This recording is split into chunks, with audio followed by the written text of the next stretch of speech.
కీర్తన 37:7. యెహోవా ఎదుట మౌనంగా నుండి ఆయన కొరకు కనిపెట్టుకును. తన మార్గమున వర్ధిల్లు అని చూసి వ్యసన పడకము.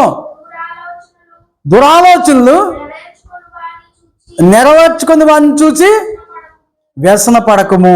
స్లిప్ లెట్ రాసేస్తున్నారు, వాళ్ళు చూసి రాసేస్తున్నారు. నువ్వు నిజాయితీగా రాయి, నీ స్టాండర్డ్ బాగుంటుంది. దేవుడు ఇట్లా అన్నిటిని చూస్తానున్నాడు. సామెతలు 3:31. బలాత్కారము చేయువాని చూసి మచ్చర పడకము.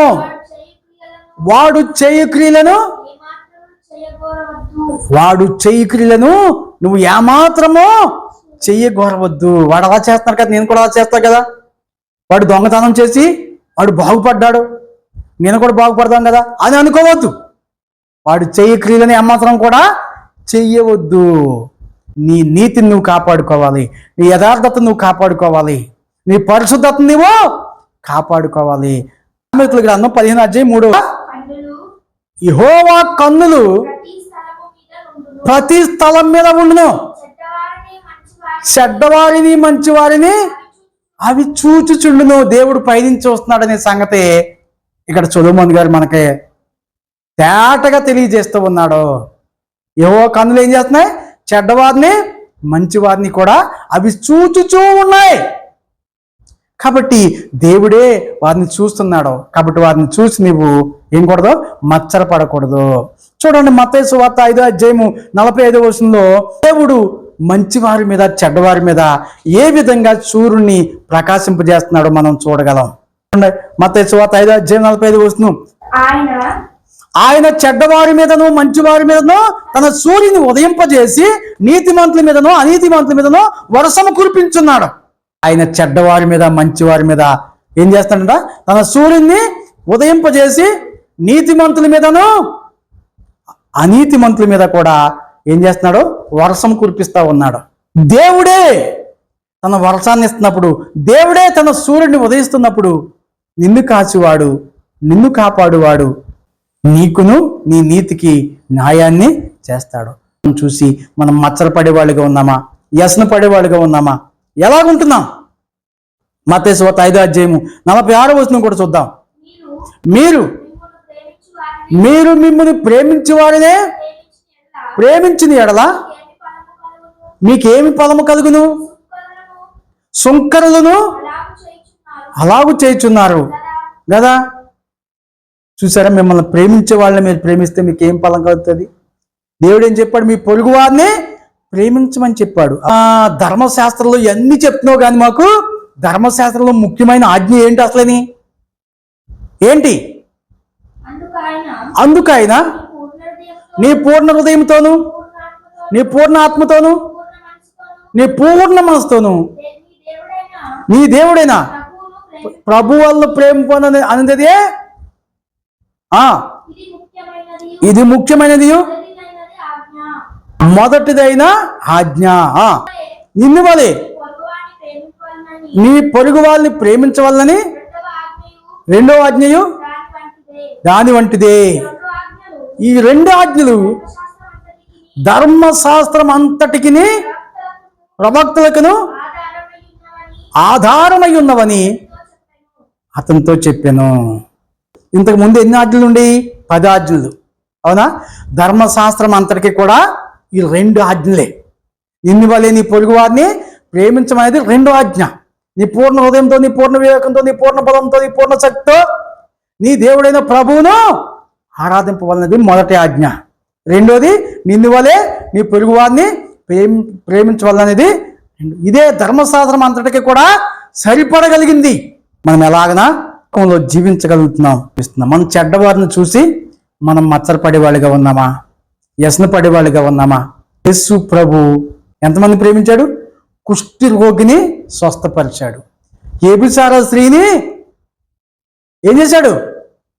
ఆమెని నీతిమంతురాలుగా ఉండమని చెప్పాడు. దొంగని ఏం చేశాడు? ఇస్కరియోతు యూదుని ప్రేమించాడా లేదా? ప్రేమించాడా లేదా? శిలువ మీద దొంగని ఏం చేశాడు? క్షమించాడా లేదా? ముమ్మారు బొంకినటువంటి అబద్ధమైనటువంటి పేతురుని ఏం చేశాడు? ప్రేమించాడా లేదా? సంఘంలో కావచ్చు, సమాజంలో కావచ్చు, స్కూల్లో కావచ్చు, కాలేజీలో కావచ్చు, ఉద్యోగం చేసేవాడు కావచ్చు, చెడ్డ పనులు చేసేవాళ్ళు ఎక్కడికి వెళ్ళినా ఉంటారు. కాబట్టి వాళ్ళని చూసి మనం ఏం చేయకూడదంట? హృదయంలో మచ్చర పడకూడదు. ద్వేషించే వాళ్ళు ఏం చేయాలి? ప్రేమించాలంట. అలాంటి మనసు, అలాంటి ఓపుకున్నదా? అందుకే అపోస్తలుడైన పౌలు చెప్తున్నాడు, ఏం అధికారం ఇవ్వబడింది, ఆ అధికారాన్ని మేము వాడుకోవట్లేదు, కానీ సువార్తకి ఆటంకం అయిపోతుందేమని మేము అందరినీ సహిస్తున్నామని చెప్తున్నాడు. మనం సహించేవాడిగా ఉంటేనే మనం ప్రభు రాజ్యంలో ఉండగలం. యేసు క్రీస్తు ప్రభువారు చెడ్డవారి మీద, మంచివారి మీద సూర్యుడిని ఉదయింపు చేస్తున్నాడు, తన వరసాన్ని కురిపిస్తున్నాడు. లేకపోతే పంట ఎక్కడ వస్తుంది? ప్రజలు ఎక్కడ బతుకుతారు? అవునా కదా? మంచి వాళ్ళ మీదే సూర్యుని ఉదయింపు చేశాడు అనుకోండి, చెడ్డవాళ్ళకి ఏముంటుంది? చీకటే. ఇంకా అర్థమవుతుందా? మంచి వాళ్ళకే వర్షం ఇచ్చాడు అనుకోండి, చెడ్డవాళ్ళు ఇంకుంటారా? ఉండరు. అందుకని ఏది ఏం తోటలో ఏం పండు పెట్టాడు? ఏం చెట్టు పెట్టాడు? మంచి చెడ్డ తెలివినిచ్చు వృక్ష ఫలము తిన్నాం. కాబట్టి ఈ సమాజంలో ఉన్నటువంటి ప్రజలు ఈ గుణగాణాలన్నీ కలిగి ఉంటారు. మంచివారు ఉంటారు, చెడ్డవారు ఉంటారు, తెలివి గలవారు కూడా ఉంటారు.